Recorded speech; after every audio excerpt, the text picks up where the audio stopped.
Stress is an incredibly pervasive force, and it affects all of us, right? There's so much stress in today's society, between work following us home on our phones, traffic always being there, financial issues are throughout society. Our kids are in more activities than ever. There's always stress around us, and ultimately, what we're going to dive in today is what happens when you get under stress, and B, what can you do to minimize the impacts that stress has on your life? We're not going to talk about getting rid of your stress because stress is going to be there, right? We're going to talk about what you can do to improve your odds of managing that stress in a better way. What can you do to change your health to manage that stress in a better way? So I'm Dr. Jeff Cumro, and in our office, we really work to optimize hardware and software of the system, right? We want to get the brain and body working as well as we possibly can, but we also have to have the energy to drive those systems, because if we don't do that, it's like having a Ferrari in your driveway and not having any gas for it. It doesn't do you any good. So we got to have the brain and body optimized, then we get the energetic systems optimized, and when we do that, we do great, right? So let's go ahead and dive in here. And stress, like I said, is very, very, it affects our health in a variety of ways. And what we're going to look at today is how does it affect us on a level of the brain, but we're also going to look at what we can do to kind of calm some of that down. So pardon some of my drawing here, because my drawing isn't always the best, but we're going to dive into this with a visual, and then we can get a better idea of what's going on with that. So come on here.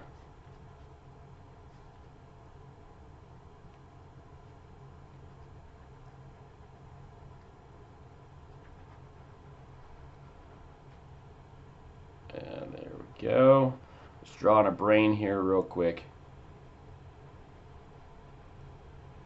And again, this isn't perfect, but this down here is the brainstem. So this in here is what we're going to talk about first. So there are two different systems that happen to fire when we need the stress system to go, right? So we need this brainstem to fire.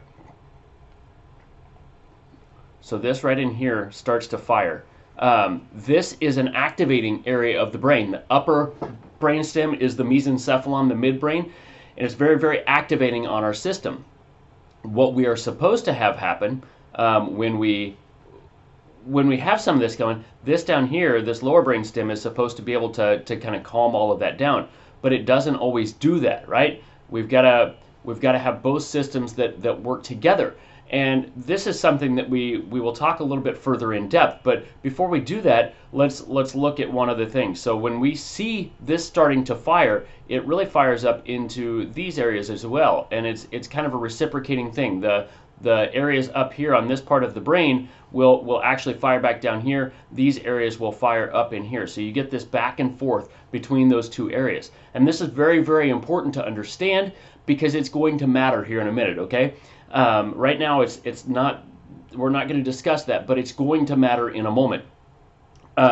So why does this cause stress? It is the system that ultimately activates the prefrontal cortex, this area up here. And when we have this area up here activated, we start to pay more attention to things, right? That's the beta function of the brain. That's where we actually get focused. That's where we look at things and we actually sit there. It's memory and all those different things. So as we start to fire this, and a lot of marketers use this, right? The reason that you scroll up and down on your phone is to keep you activated. The eye movements themselves activate this area of the brain, and with that, you're activated, right? You're constantly stimulated. You're producing dopamine, and when you're producing dopamine, you're getting those little hits of dopamine. That dopamine is a reward. You're more likely to continue using it, right? So they actually use this system against you. Now, like I said, this area down here is supposed to come through and calm all of that down. You're supposed to be able to knock some of this down.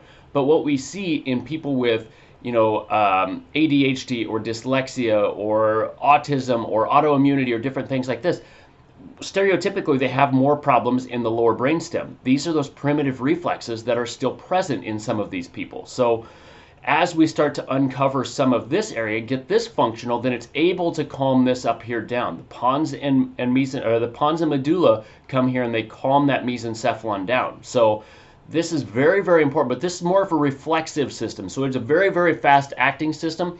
and it also turns down a little faster than the other system.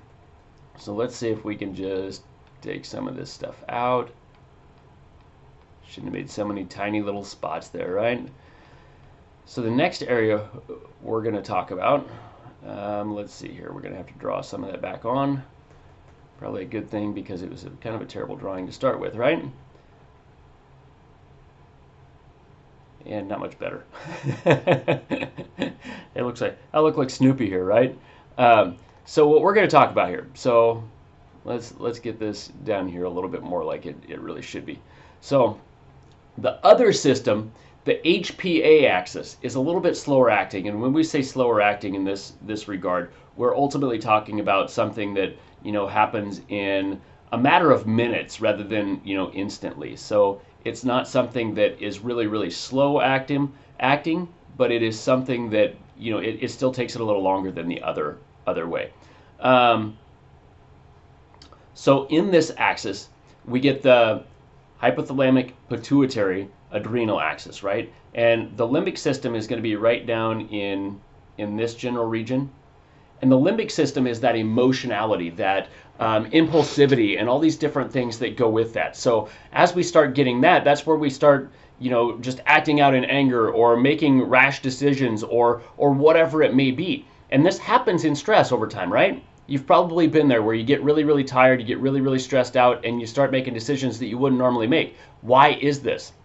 When we look at that prefrontal cortex that we talked about earlier, that area up here, what is supposed to happen is as you get activation down here, and some of this it comes from the brainstem as well, some of that, but all of this works together is the main thing we need to know about this, right? But there's short acting, there's long acting, and all this.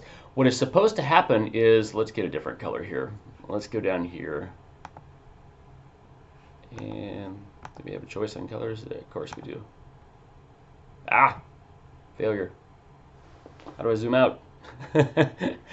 All right, so what we're gonna do is we're gonna just grab it and slide it. There we go. What we're gonna do with this is look at what happens when we start to fire this off. So on this frontal system, this comes back and it fires onto this here, and it starts to inhibit it. So it decreases that limbic system from firing. Our conscious brain, that prefrontal cortex that does decision making and memory and all these other things, it fires back onto this limbic system and it knocks down the amount of activation, right? A lot of this is trying to activate. It's trying to increase the amount of activation throughout the other areas. But this prefrontal cortex comes back and it knocks it down. So, good thing, right? But there is a catch to this. When we look at ADHD, autism, dyslexia, autoimmunity, when we look at depression and anxiety and all of these different things, a lot of that comes with this prefrontal cortex being inhibited to start with. It is not functioning as well as it should. Now, even when it is functioning as well as it should, when we're under stress for a longer period of time, we can't keep firing this. We're running through too many resources and we don't have the resources to keep happening. So what happens? It allows that to escape. It allows it to increase its activation. And this is where, we see stress affecting our decision making and stress affecting all of these different things along with it. Happens, right? It happens to all of us. We've all been there, and there's not really a ton you can do to stop that from happening once you're under stress for a long enough period of time. However, there are things that we can do to improve our odds. When we work to build our resources, we give this up here more to work with, right? So, if you have, 10,000 in your bank account, it's totally different than having 100,000 or, a million, right? All three totally different. You're going to run through this significantly faster than you run through this, significantly faster than you run through this. So as we start to have more resources, and there are different ways that we can do this. This is why sleep is so important. This is why exercise is so important. This is why good fuel in your body and hydration are so important. Is as we start to increase the amount of energy we have, we increase the length of time that we can deal with this and actually knock down that limbic system, that emotionality, that irrationality, that just impulsive decision making. So obviously a very, very important skill to have. So building your resources is important. That's why sleep is great for stress. Harder to sleep when you stress because of all of this stuff going on. It sends, cortisol and adrenaline and all these different things into your system that get you activated and keep you going. But when we can have more resources, we can actually knock this action down as much as possible.